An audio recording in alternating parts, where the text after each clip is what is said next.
Big news is here for senior drivers across Australia. From the 15th of November, 2025, new driving licence rules will officially take effect for Australians aged 70 and over. These changes are more than just a formality. They will directly impact how older drivers keep their independence, stay on the road, and meet licence renewal requirements. If you or a loved one is over 70, this update is crucial. In today's video, I'll break down exactly what's changing, why these rules are being introduced, and what you need to do to stay compliant. Whether you're a pensioner, a retiree, or simply preparing for the future, make sure you watch until the end so you don't miss out on the key details that could affect your driving rights. The most significant change you need to know about is the introduction of mandatory driving assessments every 2 years once you hit 70. I know what you're thinking, crikey. That's a bit rough. But hang on a tick, because there's actually some good news in here. Unlike the old system where you had to front up to the testing centre every year after 75, this new approach is more flexible and actually gives many seniors more time between assessments. Here's the interesting bit. The assessments aren't your typical driving test. They've completely redesigned the process to focus on the specific challenges that mature drivers face. Instead of just checking if you can parallel park or do a 3-point turn, they're looking at things like reaction time, peripheral vision, and how well you handle complex traffic situations. But don't stress. This isn't about taking away your independence. It's about making sure you're confident and safe behind the wheel. Now, you might be asking yourself, what happens during these assessments? Well, instead of the nerve-wracking experience of having someone mark your every move, the new system uses a combination of computer-based cognitive tests and a practical driving session with a specially trained assessor. They'll work with you to identify any areas where you might need support or additional training. One of the most innovative parts of this new system is the introduction of conditional licenses. Say you're comfortable driving during the day, but find night driving a bit challenging. No worries. You can now get a license that allows you to drive during daylight hours only. Or maybe you prefer sticking to your local area. There's a license condition for that, too. It's all about working with you to find the best solution that keeps you mobile while ensuring everyone's safety. Let's talk about the medical requirements because this is where things get interesting. Under the new rules, you'll need a medical assessment from your GP every 2 years. But here's the beauty of it. They've streamlined the process. Your doctor can now submit all the paperwork electronically, saving you the hassle of running around with forms. Plus, they've expanded the list of medical professionals who can conduct these assessments, making it easier to get an appointment when you need one. But what about the costs? I can hear you asking about that. The government's introduced a pensioner discount scheme that covers up to 50% of the assessment fees. For those on a full pension, there's additional support available through a new subsidy program.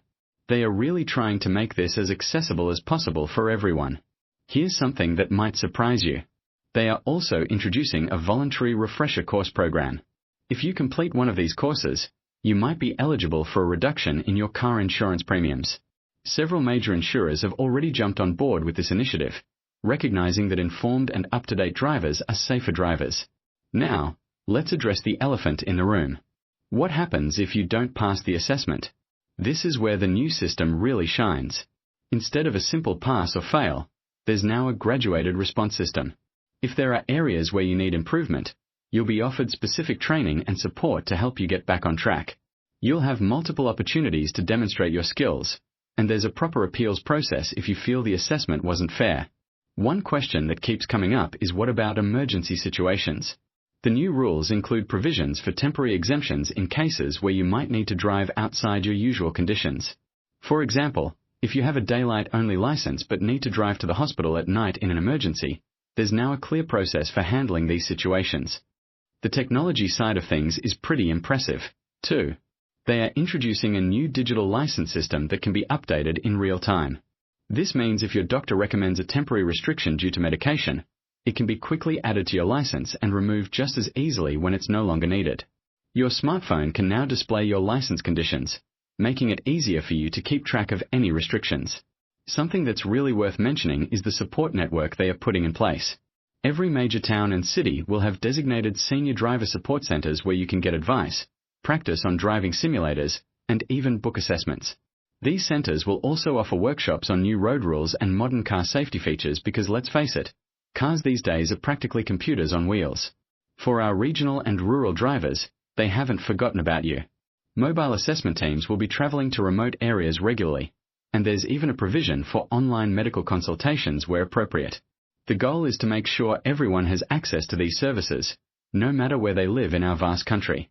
It's worth noting that these changes aren't just about restrictions. They are also about empowerment. The new system includes a pathway for drivers who want to improve their skills and potentially remove conditions from the license. For example, if you complete additional training and pass specific assessments, you might be able to extend your driving hours or area restrictions. Here's a bit of good news for those who use their cars for volunteer work. There's special consideration in the new rules for seniors who drive as part of community service activities. Whether you're helping out with Meals on Wheels or driving folks to medical appointments, there's additional support and flexibility built into the system for these essential community contributors. Looking ahead, they are already planning for future updates to the system. With self-driving cars on the horizon and new driver assistance technologies becoming standard, the assessment process will evolve to include these new features. They're even talking about virtual reality assessments down the track. Imagine practicing your driving skills in a completely safe virtual environment. Before we wrap up, let's quickly run through what you need to do if you're turning 70 soon or are already over 70. First up, don't panic. There's a 6-month transition period where you can get everything sorted. Your current license remains valid until your scheduled renewal date, but it's worth getting ahead of the game and booking your medical assessment early. Remember, these changes are all about keeping you driving safely for longer. The focus is on support and adaptation rather than restriction. With the right assessment, conditions, and support, many seniors will be able to keep driving well into their later years, maintaining their independence and connection with their community. If you found this information helpful, don't forget to give this video a thumbs up and share it with anyone you know who might be affected by these changes. Drop a comment below if you have any questions. We are all in this together, and I'll do my best to find the answers for you. Stay safe on the roads. Keep an eye out for our next video, and remember these changes are coming in hot on November 15th, 2025. Make sure you're prepared, and we'll see you in the next one.